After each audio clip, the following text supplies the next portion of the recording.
13,8 milliards d'années, une mystérieuse explosion s'est produite dans l'espace. C'était le chaos. Un moment où les étoiles, les planètes, les astéroïdes, le reste des corps spatiaux et les galaxies sont nés. C'était le Big Bang, une théorie que nous connaissons tous. Mais personne ne sait avec certitude ce qui s'est passé, d'où vient l'univers et ce qu'il y avait avant. Certains pensent même que l'univers est passé par un cycle où il s'est contracté et étendu plusieurs fois. En 1991, un cosmologiste de l'université de Stanford nommé Andrei Linde a soumis un article dont l'idée principale suggérait la possibilité que l'univers ait été créé dans un laboratoire. Selon sa théorie, il y avait une chance qu'une civilisation avancée quelque part dans le monde ait créé notre univers. Cette civilisation aurait créé un cosmos entièrement nouveau, qui a ensuite évolué vers ses propres planètes, étoiles et formes de vie intelligentes. 30 ans plus tard, de nombreux scientifiques prennent cette théorie très au sérieux. Ils ont même commencé à parler de choses que nous, en tant que civilisation, pourrions faire pour atteindre un niveau aussi avancé. La théorie dit que cette civilisation avancée a décidé d'ajouter une technologie qui a aidé à créer un nouvel univers à partir de rien. Cela a eu lieu par le biais du tunnelage quantique. Cela se produit quand un atome peut apparaître de l'autre côté d'une barrière, même si c'est censé être impossible, compte tenu des lois de la physique de notre monde. Comme par exemple, si tu voulais passer de l'autre côté d'un grand mur, mais que tu ne peux pas le passer avec des échelles ou le contourner. Imagine que tu peux simplement le traverser comme un fantôme. Dans notre monde, ce n'est pas possible, mais une civilisation plus avancée pourrait être capable de le faire. De plus, ils auraient compris comment ils pouvaient créer de nouveaux univers. En ce moment, à l'échelle cosmique, nous pourrions être une civilisation de classe C. Nous ne savons pas comment recréer certaines choses, par exemple les conditions sur la Terre si notre étoile centrale, le Soleil, s'éteint. Si nous parvenons à devenir une civilisation de classe B, nous apprendrons à ajuster les conditions pour être indépendants du Soleil. Cela signifie que nous pourrions peut-être même apprendre à vivre sans lui. Et si nous passons au niveau supérieur et devenons de classe A, nous saurons comment recréer les conditions cosmiques et produire notre propre cosmos dans nos laboratoires. Pensons au monde dans lequel nous vivons à travers 3 dimensions d'espace, Est-Ouest, Nord-Sud et Haut-Bas. Il y a aussi une dimension de temps, ce qui signifie que nous pouvons distinguer le passé du futur. Une 5e dimension représenterait une dimension supplémentaire de l'espace. La théorie de son existence a été mentionnée pour la première fois dans les années 1920. Elle a été inspirée par la théorie de la gravité d'Albert Einstein, qui a déclaré que l'espace-temps est déformé par la matière et l'énergie. Nous ne pouvons pas percevoir ces 4 dimensions, mais nous voyons comment un objet se déplace et l'attribuons à la gravité. Et peut-être qu'il y a une autre force, comme la force électromagnétique, qui est plus de 1000 fois plus forte que la gravité et qui pourrait expliquer les choses qui se passent dans cette dimension supplémentaire de l'espace. La 5e dimension est courbée, de sorte que nous ne pouvons pas la voir. Mais l'idée de cette dimension a été mentionnée dans une théorie des cordes. Elle considère l'univers comme de très petites cordes de masse énergie et non comme des particules. Elle vibre dans un espace-temps à 10 dimensions, sachant que 6 d'entre elles prennent moins de place qu'un seul atome. Cela a conduit à l'image de l'univers comme une île en 3D qui flotte dans un espace-temps à 10 dimensions. De plus, la 5e dimension pourrait être une excellente explication pour nous en dire plus sur la matière noire. C'est la matière invisible qui a une masse, mais que nous ne pouvons pas voir et qui ne peut pas interagir avec la matière ordinaire. Or, la matière noire représente 85% de toute la matière de notre univers. L'univers ne peut pas être immobile. Il est constamment en mouvement, se contractant ou s'étendant. Nous pensions qu'il y avait 100 milliards de galaxies, mais il s'avère qu'il y en a plus d'1 trillion. Les galaxies s'éloignent les unes des autres. C'est ce que cela signifie lorsque les scientifiques disent que l'univers est en expansion continue. Il y a des vides entre les galaxies qui s'étendent parfois sur des millions et des millions d'années-lumière. Ils peuvent sembler vides, mais ils peuvent aussi contenir beaucoup plus de matière que ce que nous pouvons trouver dans les galaxies. Pourtant, les étoiles ne peuvent généralement pas s'y former car la matière entre ces zones a une densité plus faible. Mais il y a quand même beaucoup d'étoiles dites intergalactiques. Un bon exemple est l'amas de galaxies de la Vierge, dont 10% sont des étoiles intergalactiques. Nous ne savons pas exactement comment elles sont arrivées là, mais il y a 2 façons possibles. Première option, les étoiles peuvent entrer en collision, fusionner ou passer près d'une autre galaxie qui peut les faire décoller de leur galaxie mère. Deuxième option, un trou noir supermassif peut accélérer une étoile à une vitesse très élevée s'ils se rencontrent de près, ce qui peut, là encore, faire qu'une étoile soit expulsée de sa galaxie mère. Si tu disposais d'un aimant géant, tu pourrais même extraire quelque chose des environs d'un trou noir. C'est possible si le champ magnétique près d'un trou noir supermassif est aussi fort que le champ gravitationnel du trou noir. Mais cela ne fonctionne pas si nous parlons de matériel qui se trouve déjà au-delà de l'horizon des événements du trou noir. C'est la limite où la force gravitationnelle est si puissante que même la lumière ne peut pas s'en échapper.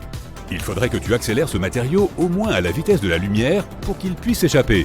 Pour cela, tu aurais besoin d'une quantité infinie d'énergie. Mais un aimant pourrait t'aider si quelque chose se dirige vers le trou noir, mais n'est pas encore entré à l'intérieur. Lorsque l'on évoque les trous noirs, tu as sans doute en tête l'image d'un vide géant dans l'espace. Mais la Voie lactée est très probablement pleine de milliers de trous noirs plus petits qui flottent dans la galaxie. Lorsqu'une étoile arrive à sa fin, elle est détruite dans une explosion de supernova, qui est un cataclysme d'énergie. Durant cette explosion, les densités dans le noyau atteignent un état suffisamment intense pour que rien ne puisse s'échapper.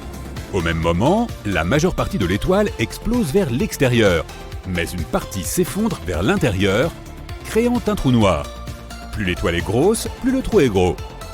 Le trou noir avale alors tout ce qui se trouve sur son chemin, y compris les autres étoiles. Lorsqu'une étoile est attirée dans le trou noir, elle est déchirée à cause de la forte gravité à l'intérieur. Certaines de ses parties tombent dans le trou, tandis que les autres sont éjectées à des vitesses incroyablement élevées. Certains trous noirs pourraient avoir été formés de façon différente. Les premiers stades de notre univers étaient pour le moins assez chaotiques. Il y avait des températures et des pressions élevées, et cet état a façonné le cosmos tout entier. Dans les bonnes conditions, n'importe quelle vieille tache de gaz a pu se rétrécir pour devenir un trou noir. Et il en existe de toutes les tailles. De quelques kilos à des masses colossales comme celles de milliers de soleils. Et tout ce qui se trouve entre les deux. Les trous noirs ne sont pas vraiment noirs, ce sont des zones à forte gravité et aucun objet ne peut s'échapper lorsqu'il entre à l'intérieur. Ils se nourrissent de rayonnements électromagnétiques tels que la lumière et les particules spatiales. Comme ils consomment de la matière en permanence, les trous noirs émettent une lueur sombre. La Terre n'est pas si proche du bord inhospitalier du système solaire. Nous sommes en 6e position. Les scientifiques ont créé une carte 3D de notre système solaire où nous pouvons voir à quoi ressemble le bord. Il leur a fallu 13 ans pour la concevoir. La frontière s'appelle l'héliosphère externe. Elle marque la zone de l'espace où le vent solaire, qui est le flux de particules chargées que notre Soleil émet, est dévié et drapé par le rayonnement qui provient de la région vide au-delà de notre système solaire. La couche intérieure de l'héliosphère est celle où le Soleil et les planètes ont la forme approximative d'une sphère, alors que la couche extérieure n'est pas aussi symétrique. Cette asymétrie se produit parce que notre Soleil se déplace dans la galaxie et subit une friction avec le rayonnement qui se trouve devant lui.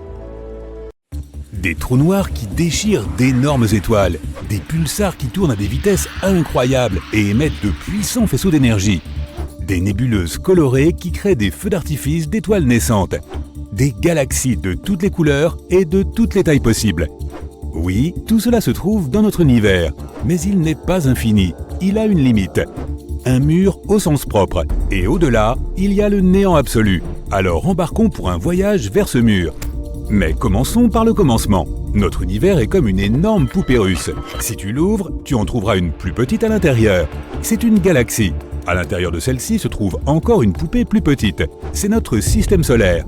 Et la plus petite poupée de toutes est la Terre. Chacune de ces poupées a des frontières que nous allons traverser. Pour cela, nous aurons besoin d'un vaisseau spatial de grande taille. Il doit aussi être capable de se déplacer 100 fois plus vite que la vitesse de la lumière. Tu montes à bord et tu démarres les moteurs. Notre première limite se trouve à 100 km au-dessus du niveau de la mer. C'est 10 fois plus haut que l'altitude des avions de ligne. Ce point s'appelle la ligne de Kármán. Elle sépare l'atmosphère terrestre de l'espace extra-atmosphérique. Maintenant, volons plus loin jusqu'au bord de notre système solaire. Nous allumons les hyperpropulseurs et passons devant Mars, Jupiter, Saturne, Uranus et Neptune. Nous avons parcouru une distance de 100 unités astronomiques. Une UA est la distance entre la Terre et le Soleil. Et voici la limite de notre système solaire, l'héliosphère. Ici, la vitesse du vent solaire diminue rapidement. D'abord, elle passe de 1 million de km par heure à la vitesse du son. Ensuite, il y a une couche appelée l'héliopause. C'est là que le vent disparaît presque complètement. Puis notre vaisseau subit une vague d'étrave. C'est là que nous ressentons la force du vent interstellaire, qui entre en collision avec la frontière de notre système solaire. Lorsque tu passes cette frontière, tu te retrouves dans l'obscurité de l'espace interstellaire. Et c'est là que tu trouves les deux objets fabriqués par l'homme qui ont fait ce voyage pour la première fois dans l'histoire. Il s'agit de Voyager 1 et Voyager 2. Voyager 1 a franchi cette frontière en 2004. Voyager 2 l'a fait en 2007. Ces sondes spatiales ont découvert que l'héliosphère n'est pas une sphère parfaite autour du Soleil. Sa frontière sud est 10 UA plus proche de l'étoile que sa frontière nord. Nous nous déplaçons donc dans l'espace interstellaire et nous approchons bientôt d'un mur de pierre autour de notre système solaire. 200 000 UA plus loin, et le voilà. Ce mur de pierre est le nuage de Oort. En réalité, c'est une ceinture d'astéroïdes qui entoure notre monde. Les scientifiques pensent que le nuage de Oort pourrait être la source des comètes et des météorites qui tombent sur la Terre. Mais ils sont si dispersés que nous pouvons facilement nous glisser entre eux. Maintenant, nous sommes dans l'obscurité totale. La Voie lactée fait environ 106 000 années-lumière de diamètre. Avec une fusée classique, il faudrait des milliards d'années pour parcourir cette distance. Mais tu accélères au maximum, tu passes magistralement devant les étoiles et les planètes comme sur un circuit de course. Et en quelques minutes, tu es au bord de notre galaxie. Il n'y a plus de vent interstellaire. Tout ce que tu vois, ce sont des points lumineux quelque part au loin. Ces points sont d'énormes galaxies. Il nous faut consulter une carte pour se rendre jusqu'au bord de notre univers tout entier. Tu es ici, près de la Voie lactée. Elle fait partie d'un amas de galaxies appelé le superamas Laniakea. Mais même cet énorme amas est comme une aiguille dans une botte de foin. En faisant un zoom arrière, on trouve le superamas Hydra Centaurus. Des milliers de galaxies sur la carte ressemblent à de petits points. Zoom arrière maximum. Voici tout notre univers observable. Nous pensions qu'il était infini, mais nous avons peut-être la preuve qu'il y a une frontière. Elle se trouve ici, à 10 milliards d'années-lumière de chez nous. Même si tu te déplaçais à la vitesse de la lumière, un voyage là-bas prendrait 2 fois plus de temps que l'existence de notre planète entière. Pendant ce temps, soit le Soleil s'éteindrait, soit il exploserait comme une supernova, détruisant tout notre système solaire. Et si tu pouvais vivre aussi longtemps et revenir ensuite chez toi, tu verrais que notre galaxie n'existerait plus. Elle est depuis longtemps entrée en collision avec la galaxie d'Andromède et a fusionné en un seul grand corps cosmique. Heureusement, ton vaisseau est capable de déformer l'espace-temps pour que ce voyage prenne littéralement quelques secondes. Boum! Félicitations, tu es arrivé à destination. Le supervide d'Eridanus. Certains scientifiques pensent que cet endroit est la preuve des collisions de notre univers avec quelque chose d'assez grand pour laisser une si grande cicatrice. Le supervide d'Eridanus est un espace vide et froid de 1 milliard d'années-lumière de large. Si tu imagines ce vide comme une tasse, il pourrait contenir au moins 10 000 galaxies. Et il est apparu après un accident aux proportions gigantesques. L'objet qui s'est écrasé dans notre univers n'était autre que un autre univers. Oui, d'autres univers peuvent réellement exister. Imagine que notre univers entier est une énorme bulle qui contient tous les amas de galaxies de l'univers observable. Il pourrait y avoir un nombre infini de telles bulles qui seraient nées pendant le Big Bang. Ces univers peuvent être différents d'une autre. Ils peuvent abriter d'autres galaxies et nébuleuses. Mais ces bulles pourraient aussi être des univers parallèles. Cela signifie que si tu as choisi des céréales plutôt que des flocons d'avoine ce matin, dans un autre univers, ton alter ego pourrait avoir choisi les flocons d'avoine. Chaque choix que tu as fait dans la vie a eu des conséquences complètement différentes dans un univers parallèle. Et comme le nombre de choix est infini, il y a une infinité d'univers parallèles. Donc, comme une bulle ordinaire, notre univers a une paroi qui se trouve près du supervide d'Eridanus. Il y a longtemps, une autre bulle est passée devant la nôtre. En se rapprochant l'une de l'autre, leurs champs gravitationnels ont commencé à interagir. Notre mur frontalier a commencé à se déformer et à s'étirer vers l'autre univers. La même chose s'est produite de l'autre côté. Puis, les parois des deux univers sont entrées en contact. Mais comme les bulles ont bougé, leur lien a commencé à se rompre. Et l'autre univers a arraché un énorme morceau du nôtre. Un vide froid s'est formé au niveau de point de collision. C'est le supervide d'Eridanus. Le problème est que l'univers a la même apparence pour un observateur, quel que soit son point de vue. Par exemple, imagine un ballon de basket suspendu en l'air. Maintenant, si nous plaçons une fourmi sur le ballon et lui demandons de trouver le bord du ballon, elle se mettra à tourner autour en faisant un nombre infini de cercles. Mais le paysage autour de la fourmi ne changera pas. Tout ce qu'elle verra, c'est un univers arrondi parce que la sphère reste la même, quel que soit le point de vue. La même chose se produit lorsque nous essayons de trouver le bord de notre univers. Tout cela parce que nous imaginons le monde dans un espace tridimensionnel et que notre vue est limitée.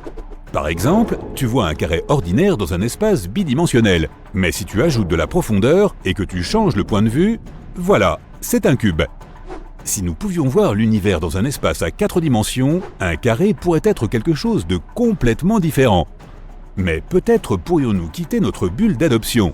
La clé pour voyager dans un autre univers se trouve peut-être à l'intérieur d'un trou noir. Un trou noir est l'un des objets les plus mystérieux de l'univers. Ils sont si massifs qu'ils déforment non seulement l'espace, mais aussi le temps. C'est comme placer un rocher très lourd sur un filet. Le filet s'affaissera, et plus tu te rapprocheras du rocher, plus la courbure sera forte. Une fois que tu es dans le champ gravitationnel d'un trou noir, tu ne peux plus en sortir. Nous ne savons toujours pas ce qui pourrait se trouver au cœur d'un trou noir. Certains scientifiques supposent que les trous blancs existent aussi. Théoriquement, ils devraient naître en même temps que les trous noirs. À l'exception de la couleur, ils sont l'exact opposé des trous noirs. Rien ne peut s'approcher d'un trou blanc. Pour l'instant, il n'y a pas de données sur ces objets, mais la théorie de la relativité générale suggère qu'ils existent. Il existe également une théorie selon laquelle un trou noir pourrait être un portail vers un autre univers.